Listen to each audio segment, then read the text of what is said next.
Israel has used the worst kind of abuse, ethnic cleansing, and imposing a regime of apartheid. Israel continues to exercise apartheid in Palestine, which constitutes a crime against humanity, violence and terrorism that are being exercised against the Palestinian people. These violations include the building of apartheid walls to legitimize the theft of land and to Judaize Jerusalem. The separation wall is an example of the apartheid policy practiced by Israel. Israel's practices of discrimination as well as extremism. United Nations Watch have the floor. Mr. President, let me begin by putting the following on the record.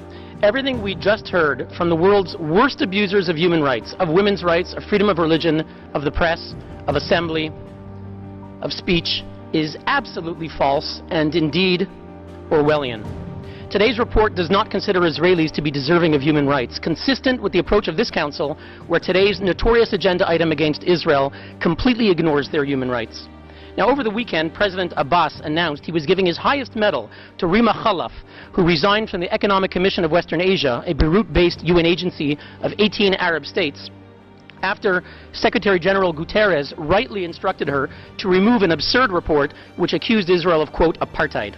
Mr. President, why is Mr. Abbas celebrating a report written by the notorious Richard Falk after his own Palestinian mission here tried in 2010 to remove Mr. Falk on the basis that he was, quote, a partisan of Hamas, as we know from WikiLeaks? The accusation against Israel is absurd.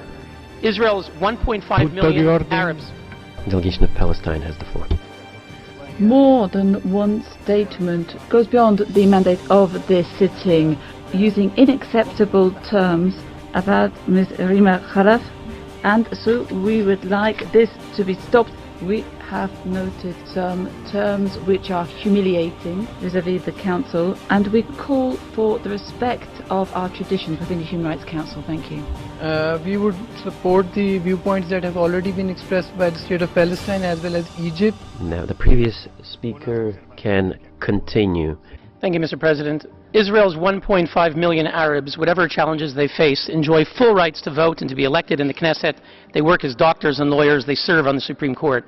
Now, I'd like to ask the members of that commission that commissioned that report, the Arab states from which we just heard, Egypt, Iraq, and the others, how many Jews live in your countries? How many Jews lived in Egypt, Iraq, Jordan, Kuwait, Lebanon, Libya, Morocco? Once upon a time, the Middle East was full of Jews. Algeria had 140,000 Jews. Algeria, where are your Jews? Egypt used to have 75,000 Jews. Where are your Jews? Syria, you had tens of thousands of Jews. Where are your Jews? Iraq, you had over 135,000 Jews. Where are your Jews? Mr. President, where is the real apartheid? Why is there a UN commission on the Middle East that does not include Israel? From the 1960s and the 70s, they refused to include Israel. Where is the apartheid, Mr. President?